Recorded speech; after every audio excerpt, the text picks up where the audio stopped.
Hello friends, welcome to BPSC Darpan. आज हम study करेंगे बिहार राज्य से संबंधित प्रश्न और उनके आंसर के ऊपर। उसमें भी खास करके वो प्रश्न जो बीपीएससी में प्रीवियस ईयर में पूछे जा चुके हैं। वैसे 200 क्वेश्चंस का डिस्कशंस हम यहाँ पर करेंगे। तो चलिए हम टाइम वेस्ट किए बगैर स्टार्ट करते हैं। उसमें भी आज का हमारा फर्स्ट जो चैप्टर है वह है भूगोल, ज्योग्राफी से हम शुरू करते हैं। उसमें बिहार ज्योग्राफी से जो क्वेश्चंस बीपीएससी में अभी तक पूछे गए हैं उन सभी क्वेश्चंस का हम चर्चा करेंगे। तो चलिए हम स्टार्ट करते हैं। फर्स्ट क्वेश्चन है, बिहार के निम्न हिस्सों में से कौन सा हिस्सा भूतात्विक दृष्टि से अपेक्षाकृत पुराना है। यहाँ पर आपके पास 4 ऑप्शंस दिए गए हैं। उन ऑप्शंस को छोड़िए, मैं डायरेक्ट आपको आंसर बताता हूँ। यहाँ पर है खड़गपुर पहाड़ियाँ। ये इन चारों में से जो बचे रोहतास पठार, उत्तर पश्चिमी पठार और उत्तर गंगा मैदान, इन चारों में से अपेक्षाकृत सबसे पुराना है खड़गपुर की पहाड़ियाँ। यहाँ पर थोड़ा सा उसका डिस्कशन देख लेते हैं। खड़गपुर पहाड़ियाँ धारवाड़ क्रम की हैं, जबकि रोहतास पठार विंध्याचल क्रम की है। उत्तर पश्चिम पहाड़ियाँ शिवालिक हिमालय की हैं और जो तृतीय क्रम की हैं, ठीक है, ये उत्तर जो शिवालिक पहाड़ियाँ जो हैं हिमाचल के जैसे हिमालय की हैं और वह तृतीय क्रम की है, हिमालय की तृतीय क्रम की हैं। और उत्तर गंगा का मैदान जो नवीनतम है। नेक्स्ट है, निम्नलिखित में से कौन सी नदी फतुहा के पास गंगा में मिलती हैं। तो यह पुनपुन नदी हैं। पुनपुन नदी जो है फतुहा के पास जो है सो मिलती है। वो एमपी से निकलती है, मध्य प्रदेश से, और बिहार में आकर के पटना के पास गंगा में मिलती है, फतुहा के पास। इसका थोड़ा सा आप शॉर्ट नोट देख लें। पुनपुन नदी मध्य प्रदेश के पठारी प्रदेश से निकलकर बिहार के औरंगाबाद ज़िले में प्रवेश करती हैं और पटना ज़िले के फतुहा के समीप गंगा में मिल जाती हैं। मोरहर व दरघा पुनपुन की सहायक नदियां हैं।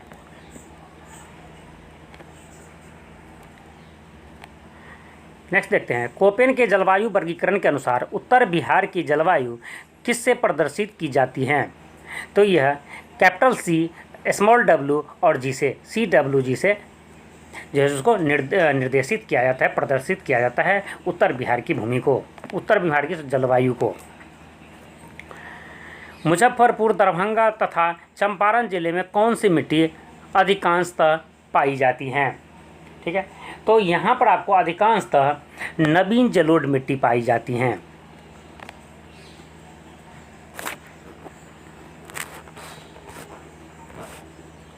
नेक्स्ट है, बिहार का सर्वाधिक जूट उत्पादन करने वाला जिला यह पूर्णिया है। भारत में जो है जूट की सर्वाधिक उत्पादन पश्चिम बंगाल करता है। याद रखेंगे, भारत में जूट का सबसे ज़्यादा उत्पादन पश्चिम बंगाल करता है। सेकेंड सबसे ज़्यादा उत्पादन करने वाला राज्य बिहार है। उसमें बिहार में भी सबसे ज़्यादा जो है सो कौन सा जिला करता है उत्पादन, तो यह पूर्णिया जिला सबसे ज़्यादा जूट का उत्पादन करता है।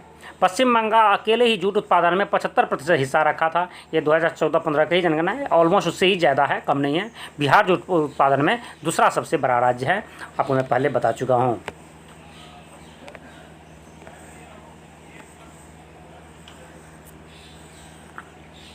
नेक्स्ट है, त्रिवेणी नहर किस नदी पर निर्मित है।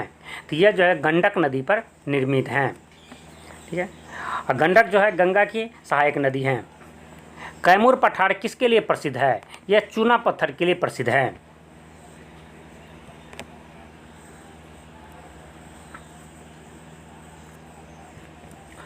निम्नलिखित झीलों में से कौन सी बिहार में स्थित है। जैसे अनुपम झील जो है सो बिहार में स्थित है। अनुपम झील के अलावा जो आपके साभर झील, सुखना झील और कामा झील है वो बिहार में स्थित नहीं है। तो अब कहाँ इसको एक बार देख लेते हैं डिटेल में सब झीलों के बारे में। जैसे अनुपम झील कैमूर बिहार में स्थित है। यह झील कैमूर वन्यजीव अभयारण्य की सीमा में स्थित है। कैमूर वन्यजीव अभयारण्य बिहार के कैमूर जिला में स्थित कैमूर पहाड़ी श्रृंखला के बीच उत्तर प्रदेश की सीमा के पास सोन नदी के पश्चिमी तट पर भभुआ के निकट स्थित है। जो आप देख रहे हैं अनुपम झील कहाँ पर है। उसके बाद कैमूर वन्यजीव अभयारण्य के बारे में अगर देख ले, कैमूर वन्यजीव अभयारण्य बिहार का सबसे बड़ा वन्यजीव अभयारण्य है। ठीक है, और उसी कैमूर वन्यजीव अभयारण्य के मिड में जो है अनुपम झील मौजूद है। नेक्स्ट है, आप देखिए उसके बगल में जो है सांभर झील। सांभर झील राजस्थान के जयपुर में के निकट स्थित है। सुखना झील जो है चंडीगढ़ में है, तथा कामा झील हरियाणा में स्थित है।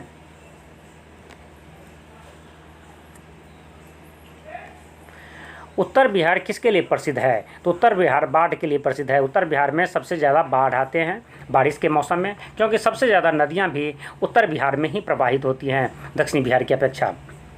बिहार के क्षेत्रफल में कुल बोई गई भूमि का प्रतिशत, देखिए यहाँ पर आंसर आपको दिया हुआ है 60%, ठीक है। और इसे आप करेंट जो अकॉर्डिंग टू ये 2008 में ही क्वेश्चन आया है, 2008 में ही इसका एग्जाम हुआ है, तो आपको ऑलमोस्ट ये पुराना एग्जाम है। इस टाइप के क्वेश्चंस का सॉल्यूशन आप, इसका आंसर आप करंट अफेयर्स के अकॉर्डिंग करेंगे।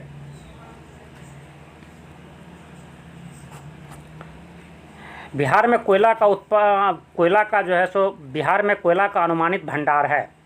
तो बिहार में जो कोयला का अनुमानित भंडार है, इसके लिए आपका आंसर होगा option D, 16 crore ton.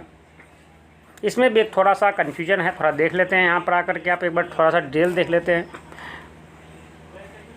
Actually जो 2008 में जो 48 से 52 में पीसीएस हुआ, तो वहाँ बीपीएससी के द्वारा दिया गया आंसर यह 16 करोड़ टन है, इसलिए 16 करोड़ टन जो है सो अनुमानित भंडार है। यहाँ पर यह याद रखेंगे कि अनुमानित भंडार है। नीचे उसका डिटेल थोड़ा सा देख लेते हैं। बिहार से अलग झारखंड राज्य बनने के कारण बिहार राज्य में प्राकृतिक संसाधनों में भारी कमी आई है। बिहार में प्राकृतिक संसाधन जो बहुत ही कम मात्रा में पाई जाती है, ना के बराबर है। बिहार में कोयला का प्रमाणित भंडार शून्य है, याद रखेंगे ये चीज़। बिहार में यदि कोयले के प्रमाणित भंडार की बात करें तो यह शून्य है ही नहीं कोयला, परंतु अनुमानित भंडार 16 करोड़ टन है। मतलब अनुमान लगाया जा रहा है कुछ जगह पर जैसे कोयला मौजूद हो सकते हैं, उसके अकॉर्डिंग यह अनुमानित भंडार है। अभी तक कोई प्रमाण नहीं मिला है, कोई रिसर्च में किसी जगह से खुदाई में यह प्रमाण नहीं मिला है, खुदाई करके पता नहीं किया गया है कि कितनी कोयला है मौजूद। बिहार में कितना वर्ग मीटर क्षेत्र में वन फैला है? इसका आंसर भी आप करंट अफेयर्स के अकॉर्डिंग देंगे, यह पुराना क्वेश्चन है। नेक्स्ट है, निम्नलिखित में से कौन सा शहर बिहार के सबसे पूर्वी भाग में स्थित है? तो यह शहर जो यहाँ पर दिए गए हैं उनमें से कटिहार जो है सबसे पूर्वी भाग में स्थित शहर है, जबकि भागलपुर, पटना और पूर्णिया उसके पूर्वी भाग में नहीं है, सबसे पूरब में नहीं है। पटना तो मिड में ही, आपको पता ही होगा, और ये भी पूरब में नहीं है, जस्ट थोड़ा सा पीछे है। भागलपुर भी थोड़ा पीछे है। कटिहार जो है बिहार के सबसे पूर्वी भाग में पूर्वी जिला है।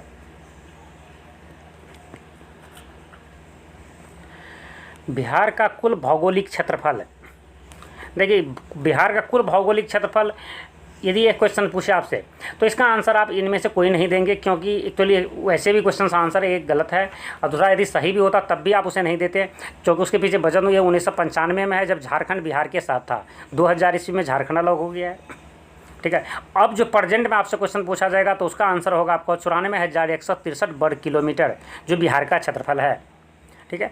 इसमें से भी आंसर इसलिए गलत है कि उस समय भी जब झारखंड बिहार में था तब भी इसका जो आंसर होना चाहिए था 173 वर्ग किलोमीटर। इस तरह यदि वर्ग किलोमीटर है, 178 ये नहीं है, वो जिसका ऐसे आंसर है 1,73,877 वर्ग किलोमीटर। इस तरह से ये आंसर होता, ठीक है। तो छोड़िए पुरानी क्वेश्चन का, अभी यदि प्रेजेंट में क्वेश्चन आपसे पूछे जाए कि बिहार का कुल भौगोलिक क्षेत्रफल कितना है तो यह 94,163 वर्ग किलोमीटर।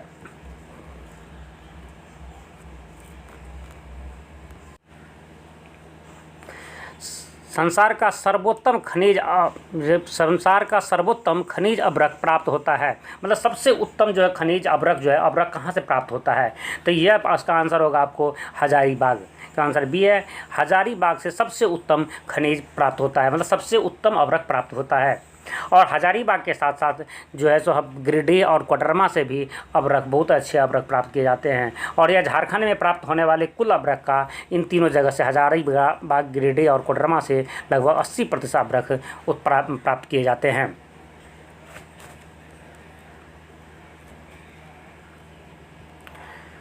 बिहार का तराई क्षेत्र विस्तृत है, यह भारत और नेपाल सीमा के समांतर विस्तृत है। भारत और नेपाल सीमा के बगल से वो जो है सो साथ साथ मिलते हुए ये तराई क्षेत्र विकसित हैं। और बिहार के नेपाल से लगने वाले जो हैं 7 जिला है, उन्हीं 7 जिला के साथ साथ ये तराई क्षेत्र फैले हुए हैं। ये 7 जिला हैं: पश्चिमी चंपारण, पूर्वी चंपारण, सीतामढ़ी, मधुबनी, सुपौल, अररिया, किशनगंज।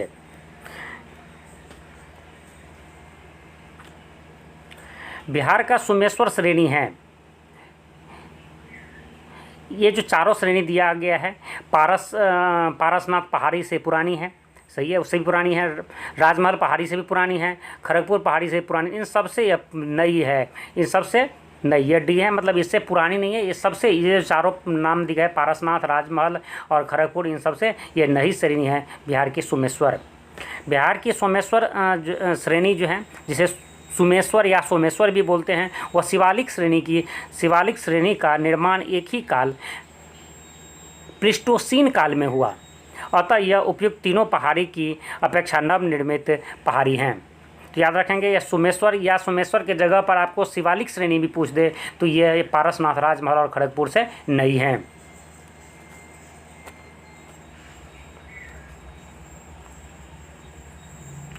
मुंडा जनजातीय अधिकांशतः बसी है, तो ये जो है वह जो बिहार में बसी है, याद रखेंगे।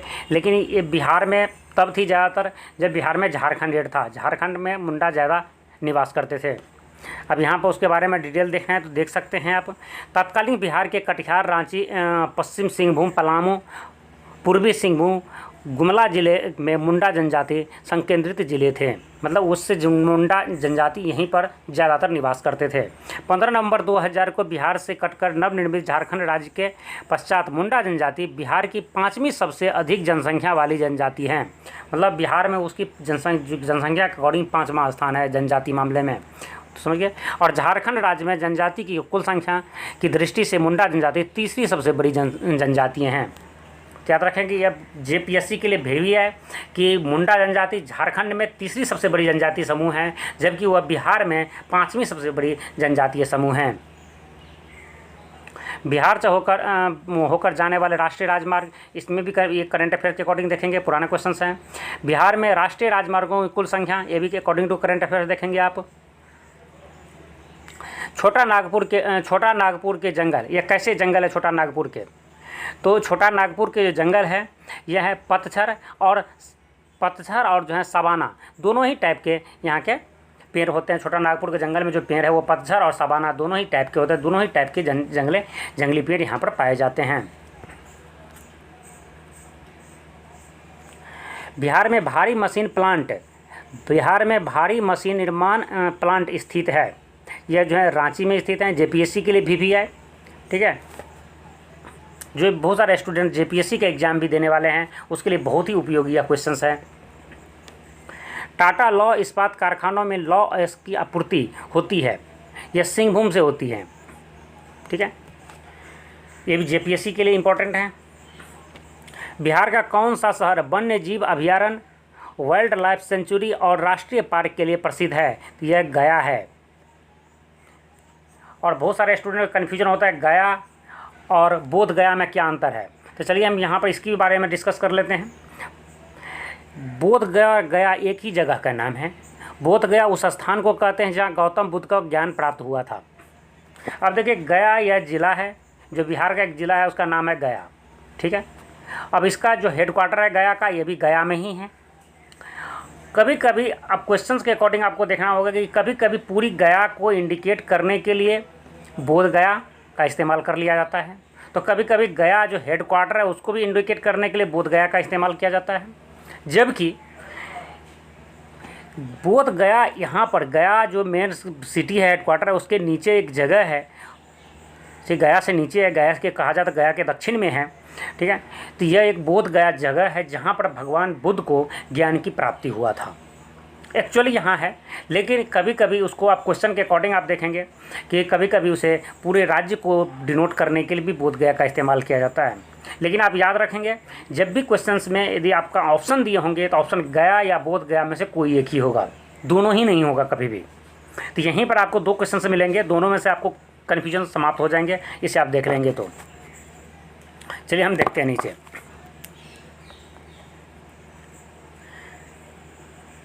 पहला तो यही था कि देखिए, बिहार का कौन सा शहर वन्य जीव अभयारण्य और राष्ट्रीय पार्क के लिए प्रसिद्ध है? तो गया था।